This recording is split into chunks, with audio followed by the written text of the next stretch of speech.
The appeal of a good mystery story is more often than not seeing how the clues fit together and solving the puzzle.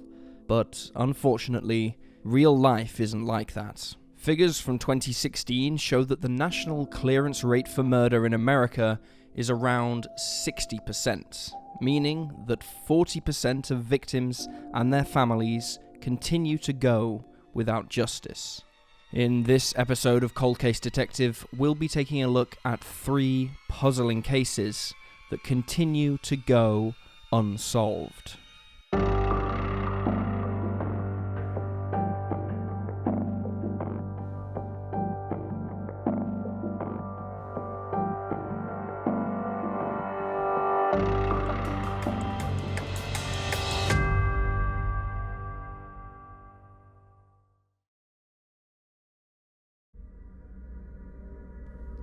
Larry Groves. At around 11 p.m. on January 12, 2003, 40-year-old Larry Groves, who lived alone but for his 2 dogs, was on the phone with his friend, Sandy Smith, from Mississippi. The pair were only 10 minutes into their nightly catch-up when someone on the other side of Larry's door began banging on it. A man was heard angrily shouting to be let in. Concerned, Smith asked Larry who it was. Larry said he would handle it and call her back in 20 minutes. But Larry never called back, and he was never heard from again.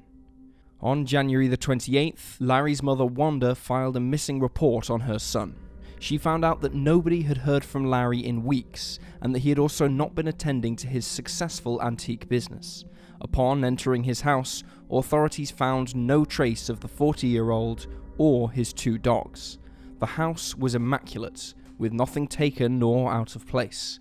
This was confirmed by his mother, who went on to search the house for clues on Memorial Day weekend in May, and by his sister, Pam Spence, who also looked for details police might have overlooked in her brother's house that April. Then, on June 18th, roughly 5 months after Larry was last heard from, his neighbor, a man named Dick Shaliol, noticed that the peach tree in Larry's garden was starting to come far over the fence which separated their properties. The ripened fruit that fell to the ground was attracting bees that started to attack Shaliol's dog every time he let it outside. Mildly annoyed by this, he began cutting back the branches which hung over the fence. It was at this point that Shaliol noticed something disturbing. Great big bull flies covered the inside of a window in Larry's house. The exterior siding looked as though it had been painted black. He realized now that the crows that frequently gathered on the fence had been feasting on these bugs. Uncomfortable with what he was seeing, Shaliol immediately called Derl Bennett, the owner of the property. Derl was the father of Larry's partner, Tom, who had passed away from a heart attack in 2001. The two had been living together in the home since Larry was 17, after Derl had given the property to his son. Once Tom had passed away, however, ownership reverted back to Derl, who told Larry that he could continue to live in the bungalow for as long as he wanted. Inside, Shaliol and Bennett were hit with a foul odor. They thought it must have been the rotting meat in the fridge, but it wasn't. Derl and Bennett realized it was perhaps coming from the crawl space. Together, the men moved Larry's desk and pulled back the rug, revealing the trap door to the crawl space where they found the badly decomposed body of Larry Groves. His body had disintegrated so badly in the summer heat that a cause of death could not be determined.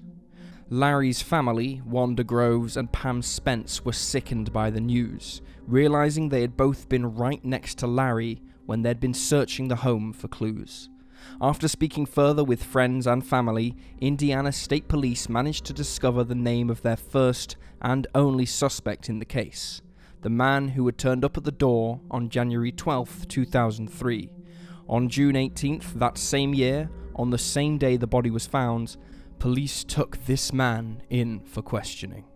Detective Don Curl, who worked on the case, described the suspect, who has never been publicly named, as being cold and calculated, never losing composure or rising to the bait. The interview ended with the suspect staying silent until his lawyer arrived, after telling police that he had already revealed everything he knew. An article from 2007 stated that police hadn't spoken with the man since this initial interview. In November of 2006, the FBI crime lab in Phoenix established that the hair and blood samples taken from Larry's body and crawl space did not conclusively match the man suspected of the murder, although 1 year later, Don Curl said there might be more evidence to test. In the months after Larry's initial disappearance, his other next-door neighbor, Fred Holdman, claimed to have seen trucks coming and going at the home. However, he didn't think anything of it, since Larry himself often drove a truck and loaded it up with antiques, so it was a common scene on the street. Law enforcement discovered from this information that the suspect they later questioned used the 40-year-old's truck to load up antiques and sell them to Michigan-based dealers. In the years following Larry's death, police seemed no closer to arresting his killer. To friends and family, it seemed obvious who was responsible, yet justice was out of reach. Larry was described by those who knew him as, quote, someone you either liked or you didn't, due to his frank nature and no-nonsense approach, but also as someone who was dependable and who would do anything for anyone. His partner, Tom Bennett, was about 10 years his senior and had taught Larry everything he knew about antiques. According to his friend, Sandy Smith, the couple had trouble being accepted in their town of Lakeville, Indiana. Larry was more effeminate and less confrontational than his partner, and so he took the brunt of the harassment. These statements from Sandy have made some online sleuths consider if Larry was the target of a hate crime. It has also been noted whoever killed Larry had to have known there was a crawl space beneath the house, something which even his mother and sister didn't seem to know existed. This line of speculation has led to some questioning the geniusness of Derl Bennett's character. It was clear he knew the trapdoor was there, so why did he not say anything sooner? Another theory that has been discussed online is the idea that the suspect had perhaps brought some muscle with him, another person to do the dirty work. It's possible this person ambushed Larry when he opened the door, and maybe this would explain why the DNA found on the body did not match the police's primary suspect. Many have also questioned what happened to the dogs Larry owned, as they were never located. Dean Ruesch, a reporter at the Lunar Echo newspaper in Lakeville, heavily criticized the local community for not caring about Larry's case or finding his killer, blaming this on homophobia. He said, quote, "There is no real public outrage. If this was an elderly woman or somebody's grandmother, somebody would be screaming about this murder. If it was an 11-year-old girl, there would be yellow ribbons all over still. But generally, no one cares. I think that's sad." To this day, almost 20 years after the murder, the case of Larry Groves is still unsolved. Leah Hickman. Leah Hickman was a 21-year-old broadcast journalist student attending Marshall University in Huntington, West Virginia. She had big ambitions to be a TV news reporter, and at the time of her disappearance, she was living with her half-sister, 25-year-old Jessica Vickers, in an apartment on 8th Avenue.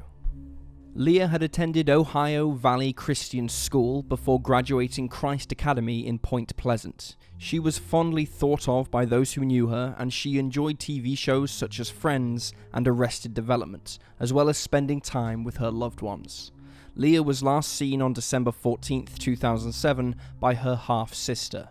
That evening, Leah signed into her MySpace page, then called a friend to say she was going to McDonald's. The receipt for this was later found in her home. Jessica Vickers last spoke to Leah that night, when the 21-year-old had been washing dishes and told Jessica about her new university schedule and the grades she'd received for the semester. It seemed that Leah was extremely happy with her life and with how school was going. The next day, on December 15th, Jessica came home to find that Leah's keys, purse, and car were there, but the student herself wasn't. Her employer of 5 months, Dress Barn, reported that she had not turned up for work that day, something which was highly unlike her. With nobody able to reach her, the family began to worry. Ron Hickman, Leah's father, was hit especially hard by the disappearance of his daughter. Ron resided an hour away in Point Pleasant, but drove through with his sister and a preacher to search Leah's home. Leah was Ron's only child, and the pair were extremely close. On Monday, December 16, 2007, a missing persons report was filed with the Huntington Police Department. Law enforcement and search parties canvassed the area while Dress Barn put up a $10,000 reward for any information that led to Leah's whereabouts. A week later, on December 21st, just days before Christmas, Leah's body was found stuffed in the crawl space under her apartment building, her body wrapped in plastic. It was determined that she had been murdered, having died from strangulation. The apartment complex's crawl space could be accessed through the communal laundry room and via each of the 4 units in the building. 2 of the units in the apartment were unoccupied, with Leah and her sister residing in the 3rd. The 4th unit was occupied by a man who had a solid alibi confirming that he was out of town when Leah was killed. Early on, police had a suspect in the case, someone who was not publicly named. They stated they were trying to gather evidence so they could build a case against this unidentified person, believing this was not a random act of violence, but was carried out by someone familiar with the apartment block and Leah herself. Tips about Leah's murder flooded into the Huntington Police Department. Friends and family hung flyers around the city, appealing for information. The weekend before Christmas, Dress Barn closed its doors, hanging a sign that said they had closed out of respect for their former employee. They also covered the costs of Leah's funeral. Trace evidence found at the scene was sent to Phoenix, Arizona for DNA testing in 2008, and in 2009 the results came back, but they yielded no answers. Around this time, police said they still had some evidence and planned to use it when technology advanced further, hoping that one day it would lead to answers for Leah's family. Over the years, many members of the police department have assured the public and the family of Leah that her case is not cold and has not been closed, but it seems clear that progress has slowed considerably. Many online sleuths have criticised the investigation and expressed dissatisfaction with the police work showcased by Huntington PD. There is much speculation, both online and among the local community, that Jessica's ex-boyfriend was responsible for the murder, as he blamed Leah for the fact that Jessica had broken up with him. Allegedly, he and Leah had never got on. There are also many rumours floating around about Jessica helping this man to cover up the crime, and that the plastic wrapped around Leah was from either Jessica's work or the ex-boyfriend's work. None of these postulations has any evidence to back them, however, and appear to be simple speculation. For the years after her murder, Leah's father continued to meet up with Lieutenant John Williams once a month for updates on the case. Even though Williams has now retired, he and Ron continued to keep in touch. In an article from 2019, Ron Hickman told of how his daughter left impressions on people. He said that even in recent years, he still has people approaching him to tell him how helpful Leah had been when she was alive. In one interview with NBC News, he said, quote, "She left such an impression on people in such a short amount of time. Imagine if she had gotten to live her whole life." But despite an ongoing police investigation, the murder of Leah Hickman remains unsolved. The Whitehall Mystery. One of the most striking and unusual cases of the 19th century, the Whitehall Mystery begins on September 11th, 1888, when a right arm and shoulder are found on the muddy shore of the River Thames. It was initially suspected that the arm had been placed in the water by a medical student as a prank, but in the following months it became clear that something much more sinister was occurring in London. Dubbed the Whitehall Mystery, the case of pieces of a dismembered woman's body showing up around the city shook the British public in the late 1800s. It is now connected with the Thames torso murders and, like those, remains unsolved. On October 2nd, less than a month after the arm was found on the banks of the River Thames, another body part was found. Men working on the construction of Scotland Yard found a parcel that contained human remains. The woman's torso had been found in a 3-month-old vault that made up part of the cellar.